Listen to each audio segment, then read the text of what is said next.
నాడు జగన్ వేల కోట్ల ప్రజాధనంతో విలాసాల భవంతులు నిర్మించుకుంటే నేడు చంద్రబాబు రాష్ట్రానికి పెట్టుబడులు సాధించడం ద్వారా పరిశ్రమలు పారిశ్రామికవేత్తలను రప్పించేందుకు కృషి చేస్తున్నారని మంత్రి నిమ్మల రామనాయుడు తెలిపారు. నేడు ఒక్క మోడీ పర్యటన రోజునే 2 లక్షల కోట్ల పెట్టుబడులు రాష్ట్రానికి తీసుకువచ్చి చంద్రబాబు పునర్నిర్మాణం చేస్తున్నారని తెలిపారు. పోలవరం, విశాఖ ఉక్కు, రైల్వే జోన్, మెట్రో రాష్ట్రంలో పట్టాలెక్కుతున్నాయన్నారు.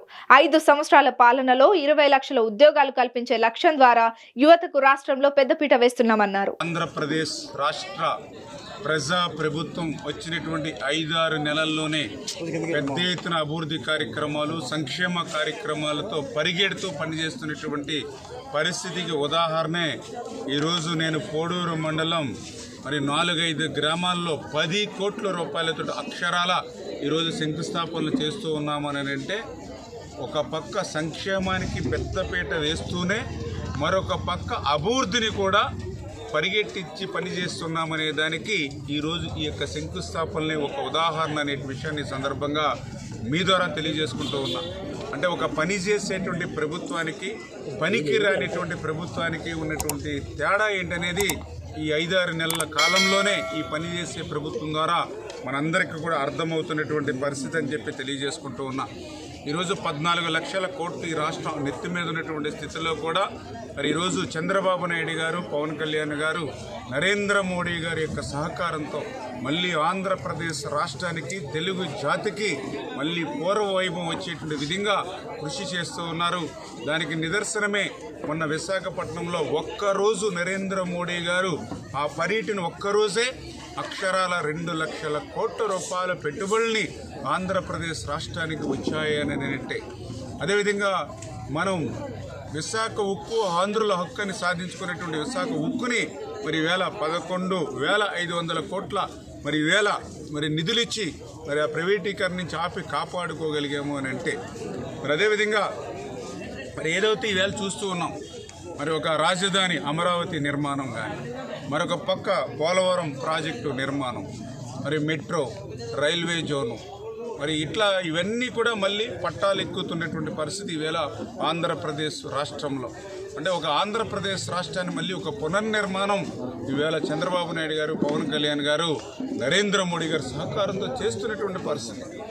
గత 5 సంవత్సరాల పాలనలో మనం చూసాం, ఈ రాష్ట్రంలో ఉన్నటువంటి పరిశ్రమలు లూలు కానీ, అమర్ రాజా, జాకీ, ఏదైతే కియో ఎక్స్టెన్షన్, ఈ పరిశ్రమలన్నీ కూడా ఇతర రాష్ట్రాలకి తరలిపోయినటువంటి పరిస్థితి, పొరుగు రాష్ట్రాలకు వెళ్ళిపోయినటువంటి స్థితి గత పాలనలో చూసాం. ఎప్పుడైతే ఉద్యోగ ఉపాధి అవకాశాలు లేవో యువత అంతా కూడా నిర్వీర్యమైపోయి గత పాలనలో గంజాయి బాట పట్టి, డ్రగ్స్ బాట పట్టి, ఆంధ్రప్రదేశ్ అంటే ఒక డ్రగ్స్ హబ్గా, ఆంధ్రప్రదేశ్ అంటే ఒక గంజాయి ఆంధ్రప్రదేశ్గా గత పాలన మార్చేసినటువంటి పరిస్థితుల నుండి మళ్ళీ ఈరోజు ఆంధ్రప్రదేశ్ రాష్ట్రానికి మళ్ళీ పెద్ద ఎత్తున 20 లక్షల ఉద్యోగాలు యువతకు ఇవ్వాలనేటువంటి ఆలోచనతో ఈ ప్రభుత్వం పనిచేస్తూ ఈవేళ కూడా దావోస్ చంద్రబాబు నాయుడు గారు పర్యటన మళ్ళీ రేపు రాబోయేటువంటి పెట్టుబడులు కూడా ఆంధ్రప్రదేశానికి పెద్ద ఎత్తున తీసుకురావడం ద్వారా 2027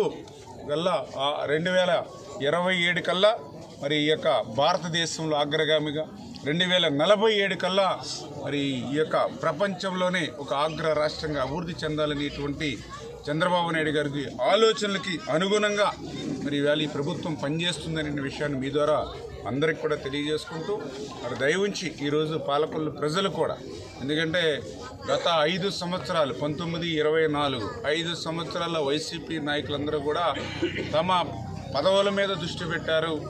తమకు పనికొచ్చేటువంటి జేబులు నింపేటువంటి కార్యక్రమాల మీద శ్రీకారం చుట్టారు. దానికి ఉదాహరణే ఏదైతే కాజగొప్పులో కానీ, పనికిరానిటువంటి తెల్లపూడి నక్కల తెప్ప ప్రాంతంలో ప్రజలు ఇప్పుడు కూడా నేను పోతూ ఉంటే మాకు ఎక్కడో నక్కల తెప్పలు ఇచ్చారు, పనికిరాని భూములు ఇచ్చారు అని ఇట్లా ఈ 5 సంవత్సరాలు కూడా తమ పదవుల కోసం పాకులాడారు తప్ప పాలకొల్లు కోసం పాకులాడినటువంటి పరిస్థితి లేదు. ఈవేళ మీరు చూస్తూ ఉన్నారు, ఈ 5-6 నెలల్లోనే ప్రతిరోజు నాకు విశ్రాంతి కూడా లేకుండా ఉదయం నుంచి మా మీడియా మిత్రులు కూడా మాతో పాటు పరిగెట్టలేనటువంటి పరిస్థితిలో శంకుస్థాపనలు చేసుకుంటూ పోతూ ఉన్నాం. గతంలో కొబ్బరికాయ కొట్టిన పరిస్థితి లేదు, వర్క్ని ప్రారంభించినటువంటి పరిస్థితి లేదు. ఇవాళ గ్రామీణ చూస్తూ ఉన్నారు. మహిళలు ఎంత పెద్ద ఎత్తున వస్తూ ఉన్నారు. వాళ్ళ ముఖాల్లో నవ్వు కనిపిస్తుంది, ఆనందం కనిపిస్తుంది. మంచి రోజులు వచ్చాయి, మా ఇంటి ముంగడు సిమెంట్ రోడ్డు వస్తుంది, మా ఇంటి ముంగడు డ్రైన్ వస్తుంది, మేము తాగడానికి మంచినీళ్ళు వస్తాయి అనేటువంటి ఆనందం, సంతోషం ఈవేళ వచ్చినటువంటి తక్కువ నెలల్లోనే ఇంత పెద్ద ఎత్తున. మరి రోజు కూడా నేను పాలకొల్లు వచ్చానంటే ఖచ్చితంగా రోజు 5 కోట్లు, 3 కోట్లు, 10 కోట్లు శంకుస్థాపనలు చేసి వెళ్తూ ఉన్నా, పనులు కూడా పూర్తవుతున్నాయి. అంటే ఇది పాలకొల్లుకి రుణం తీర్చుకునేటువంటి విధంగా పనిచేయాలనేటువంటి ఆలోచనలో భాగంగానే ఇంత పెద్ద ఎత్తున అభివృద్ధి కార్యక్రమాలు, సంక్షేమ కార్యక్రమాలు పాలకొల్లులో కూడా నిర్వహిస్తున్నామనే విషయాన్ని మీ ద్వారా కూడా అందరికీ కూడా తెలియజేసుకుంటూ ఉన్నాం.